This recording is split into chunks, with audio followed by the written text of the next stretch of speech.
Voilà, c'est inauguré.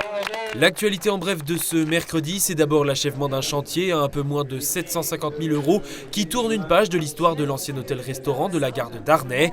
Inaugurée ce mardi, la version restaurée de cette bâtisse construite dans les années 1900 accueille désormais dans des locaux partagés une unité de l'Office national des forêts, un espace d'accueil touristique et de dégustation de produits locaux, ainsi que le siège de Darney-la-Vosges, forêt d'exception.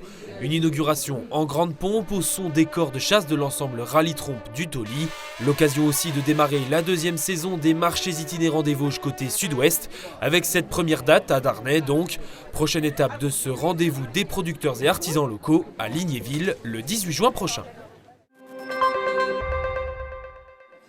Les féminines du SR Saint-Dié-Kellermann et des Vosges méridionales ont pu fouler samedi soir le tout nouveau terrain synthétique du Racing Club de Corcieux, un gazon artificiel à base de matériaux recyclés, avec un remplissage organique en rafle de maïs produite en France et qui a pris la place de l'ancien terrain en herbe, trop souvent inutilisable en raison des précipitations, ce qui entraînait report de match, suppression d'entraînement et risquait de freiner la progression du club forfelais, créé il y a 6 ans seulement et qui compte déjà 96 licenciés.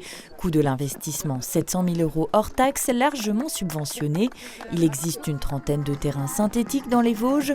Pour son inauguration, celui de Corcieux aura même eu droit à des démonstrations de foot freestyle avec un septuple champion du monde de la discipline, Gauthier Fayolle, et ses partenaires du Team Footstyle. C'est un site très prisé des pêcheurs et des marcheurs qui peuvent désormais bénéficier d'un nouveau balisage sur un circuit de 4 km agrémenté d'une exposition temporaire d'une vingtaine de photographies animalières. Une initiative d'élèves de la maison familiale et rurale de Gugnécourt qui avait identifié les besoins de la commune de La Chapelle-de-Vent-Bruyère et le potentiel touristique des étangs du Moulin, en partie réaménagé donc avec le concours du club vosgien de Corcieux et du photographe Étienne Perrin, originaire d'Aicle. Une manière de mettre en valeur ces 30 hectares de verdure, dont 17 d'étangs, une ancienne gravière que la commune a acquis en intégralité depuis fin 2022 grâce au legs d'une particulière et la participation de l'agence de l'eau Rhin-Meuse, puisqu'une partie de cet espace naturel est préservée de tout aménagement.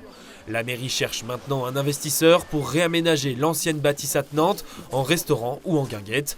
En attendant, rendez-vous est donné le samedi 22 juin pour les traditionnels feux d'artifice.